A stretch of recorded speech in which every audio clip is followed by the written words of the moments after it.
I'm Michael. I'm the editor of Time Out LA. I spend my time thinking about, writing about, and exploring LA. I know it could be a pretty overwhelming place, especially if it's your first visit. So I'm sharing 5 things that I think are worth doing.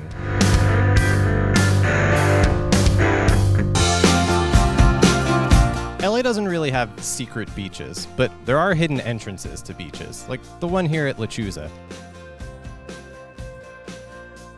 There's a few different paths that'll get you down to Lechuza Beach, but this one across from Bunny Lane is definitely the most direct.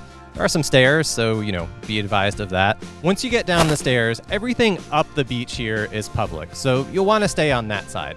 Now, if you head down that side, I wouldn't really recommend going down the beach. Everything that the water touches is public, but the dry sand is private property. There's a lot of tourist attractions that Angelinos want absolutely nothing to do with.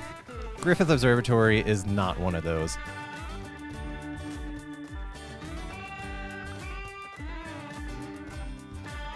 Griffith Observatory opened in 1935, and it's been featured in or destroyed in dozens of movies and TV shows ever since. It's a pretty popular spot, so the question isn't really whether you should come here, it's more what's the best way to actually get here. But if you're lucky, you'll find a parking space at the observatory or close to it. Otherwise, you might have to do quite a bit of uphill walking. If you don't want to have to worry about driving, you can take a dash bus. It only costs 50 cents, or only 35 cents if you have a tap card. Even if you're here on a day or at a time when the museum is closed, you can still explore the grounds and enjoy the views. If you have some extra energy and want to keep hiking, you can head to the top of this hill behind me. You have an amazing view of the observatory and the rest of the city below it.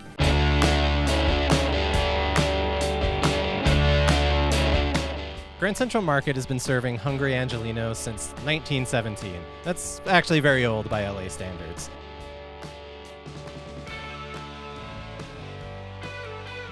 One of the great things about Grand Central Market is that it's a lot more casual and a little bit cheaper than a lot of the other restaurants in the area.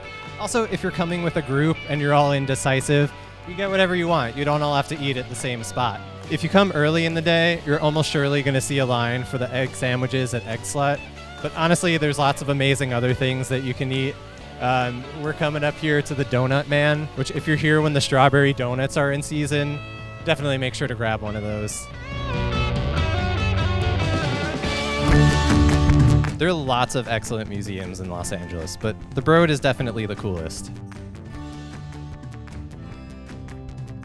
The Broad opened in downtown LA in 2015 to house the collection of Eli and Edith Broad. Now, the thing that most visitors are coming here to see is Yayoi Kusama's Infinity Mirrored Room.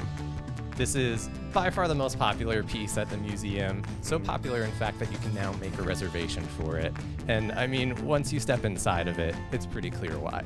On your way out, make sure to take a look through this little window into the vault. This is where the rest of the Broad's collection is held.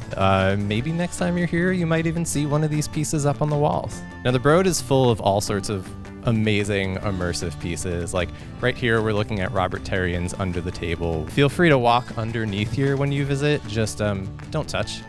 Now, it's not entirely permanent. Some of the things on display here do swap out occasionally, but whenever you visit, expect to see roughly a similar assortment of pieces.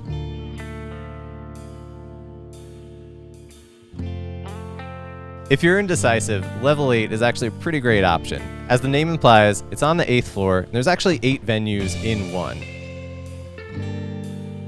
Each concept in level 8 is remarkably themed. It's the handiwork of Houston hospitality. They're known for these incredibly themed bars all across LA, and this is definitely the biggest one that they've put together.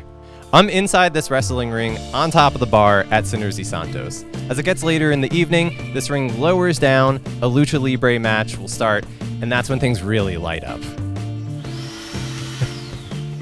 Here in Sinners y Santos, it's kind of this old church and cathedral vibe. If you head over to Golden Hour, it feels like you're beachside in Brazil, so you can kind of have like this 8-in-1 experience here.